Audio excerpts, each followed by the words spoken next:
السلام عليكم. جينا اليوم ندير لنا واجبنا وطني. هذه البلاد اللي ضحوا عليها 1.5 مليون شهيد، ولهذا نديروا هذا معنا غير كاستمرار العهد تاعهم. احنا وقليل في البلاد، قليل في البلاد. احنا بلاد امنا واهلنا وكلش، ولازم ما نخدعوش الشهداء، ما نخدعوهم، لازم نوفوا بعهدنا الى يوم الدين. مادام انا هذا القدره فينا نحافظوا على العهد تاع الشهداء. تحية الجزائر ويرحم الشهداء. راني جبت اليوم الابن تاعك. لا نعلموه ثقافة كما يقول تاع الفوط. لازم نعلموهم يحبوا الوطن من الصغر تاعهم، ماشي يقدموا نحوسوا غير شادرتنا البلاد. وحنا واش شادرنا؟ احنا اش قدمنا للجزائر؟ اش قدمنا للجزائر؟ لازم نعلموهم يقدموا للبلاد هذه، باسكو البلاد ضحوا عليها رجال ماشي.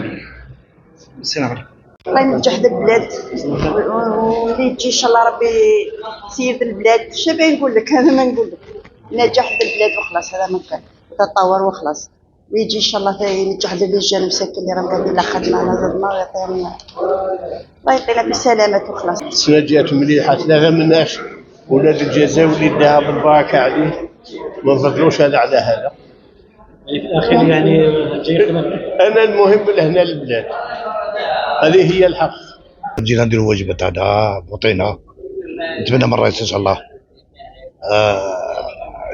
يسقم لنا البلاد، والله يهني البلاد ان شاء الله، الله يبعد العديان للجزائر وتحية الجزائر.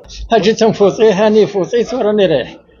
نتمناو الخير للبلاد وان شاء الله يكون اللي يفوت ان شاء الله بالبركه عليه، ونتمناو له يخدم من البلاد. هذا ما كان، حنا ما طامعين والو. انا ذكري عندي 88 سنه الحمد لله، ماني طامع والو.